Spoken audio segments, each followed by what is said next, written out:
Right देते हैं उसे trial court, that also is not possible. अगर ट्रायल कोर्ट बनना ही है तो फिर पूरी तरह आर्टिकल 10A को आप फॉलो करें and give us the chance to actually present before you the evidence and all that. ये इलेक्शन कमीशन को मैं कह रहा हूँ। And then of course there has been discrimination because nobody else has been ever challenge that. इसको आप कह सकते हैं कि जी दूसरा कंप्लेन नहीं किया, लेकिन यहाँ तो ऑलमोस्ट सुओ मोटो किया। डिस्क्रिमिनेशन 13 पार्टीज को उन्होंने यही एक्शन लिया, उनके भी खिलाफ नहीं किया सर। और वो अगर आप वो नोटिस पढ़ें जिससे आगाज किया, उसमें भी लिखा है कि हम ये सब पार्टीज को नोटिस दे रहे हैं। सर पढ़ लेते हैं सर, 21 मई की जो नोटिस है पढ़ लेते हैं। आप उसमें पढ़िए, उसमें मैंने कहीं जी मैंने पढ़ा था मैंने। जी मैंने पढ़ा, वो खोले हैं उनका।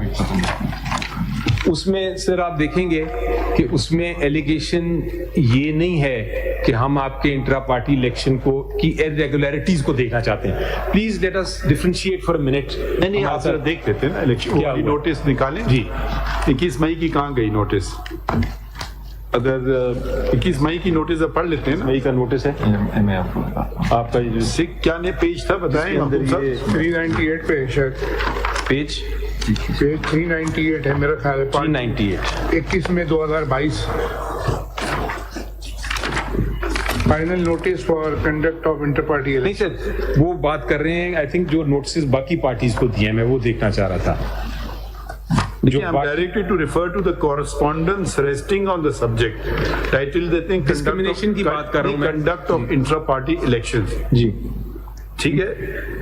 Attention is drawn so and so so so conduct। Sir अगर ना करूं मैं, let me put it this way, मैं ना नहीं करूं अगर इलेक्शन, तो फिर तो मुझे आप पूछ लें कि जी इलेक्शन आपने नहीं किया, क्यों नहीं किया। बट अगर मैं करता हूं और आप फिर भी कहते हैं कि नहीं आपने किया तो है, लेकिन हम इसमें से ये गलती निकालते हैं, that is where my problem वो इज। आपके कॉन्स्टिट्यूशन के मुताबिक नहीं है ना जी चलें, अगर वो ये कहते हैं तो मैं उस पावर की बात कर रहा हूं कि ये कहां से उनके पास पावर आ रही है कि वो इतनी निटी-ग्रिटी में जाएं कि एक ट्रिब्यूनल बन जाएं। And I think the honourable lord leadership will realise what I am saying in terms of the fact कि मैंने ना की, एक है मैंने इलेक्शन किया ही नहीं सिरे से और मैं धंधनाता फिर रहा हूं कि जी मैंने इलेक्शन नहीं कराना। चले उस सेंस में तो आपको समझ आती है कि आपको एविडेंस की भी जरूरत नहीं है, आप सिंपली कहेंगे कि जी आपने क्यों नहीं कराया। बट मैंने करा लिया, आप कहते हैं कि मेरी ये गलती हुई, ये गलतियां हुई 2 3 4 10, ये कहां से पावर आ रही है madam to the election commission के वो ये गलतियों में इस तरह प्रोब करे जिस तरह के इलेक्शन ट्रिब्यूनल दिया हुआ इलेक्शन एक्ट में। This is where I think the entire case falls down. अब लास्ट पे मैं दिखाता हूं सिर्फ judgment of the honourable high court, जो ऑनरेबल हाई कोर्ट ने किया। I think it's a great judgment and उन्होंने एग्जैक्टली यही किया है। ऑनरेबल हाई कोर्ट पेशावर ने एग्जैक्टली यही किया है। उन्होंने कहा है कि हमें ये देखने की जरूरत ही नहीं है कि इलेक्शन ठीक हुआ, गलत हुआ, अच्छा हुआ, बुरा हुआ। हमें देखने की जरूरत ये है कि क्या इलेक्शन कमीशन ऑफ पाकिस्तान के पास जुरिसडिक्शन थी कि नहीं। फिर ये कौन पढ़ चेक लीजिए, करेगा? ठीक पढ़ लेते हैं सर।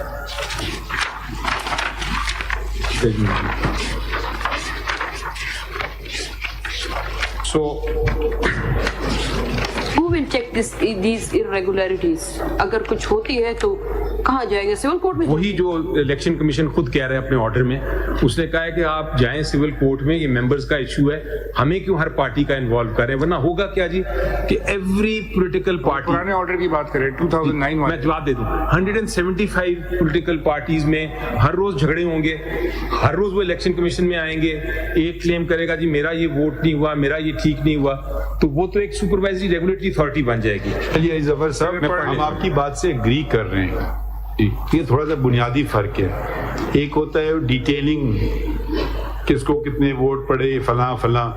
आप कल को कह दें जी गौर साहब को 1 लाख पड़े वोट, ठीक है, बाबर साहब को 10,000 पड़े, ये तो चले आपकी बात मान ली, इलेक्शन कमिश्नर ने सर्टिफाई कर दिया।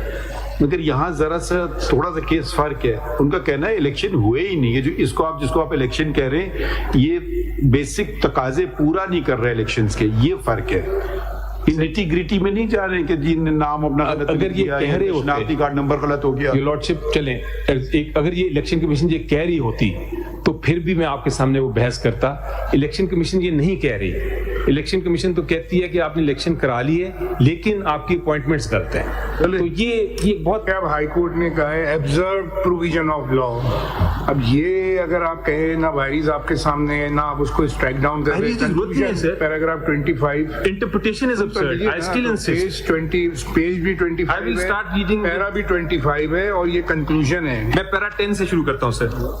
The petitioners have questioned the impugned para 10, page 7. The petitioners have questioned the impugned order on the legal as well as factual premise. However, we are mindful of our jurisdictional contours that the factual finding of ECP regarding the conduct of election cannot be substituted by this court. Therefore, if it we is agree found, 100%. We agree with this. ये तो आपके खिलाफ जा रही है बात। doesn't matter, sir. अच्छा Doesn't matter. I am ठीक है, fine with बहस that. में नहीं कर सकता I कुछ, am. फिर I कर am दिया आगे जाके। नहीं. I am basically convinced on the jurisdictional issue and the fact that आप वो इंटरप्रेट करेंगे क्लॉज की, मैं अपनी पर्सनल आपको ओपिनियन दूं, आपकी पिटीशन कहाँ थी जरा? आप वो इस तरह इंटरप्रेट करेंगे इसको जो कि आर्टिकल 17 के कॉन्सोनेंस में है। And your lordship is not going to deny a symbol to a political party कि वो डिसफंक्शनल हो जाए। Don't put it all like that. I can't. We will turn it around and say you show us that you had elections. Don't say we lordship will deny. Of course, That's my we don't hope want to do any such thing. Sir 11 पढ़ दूं जी आप।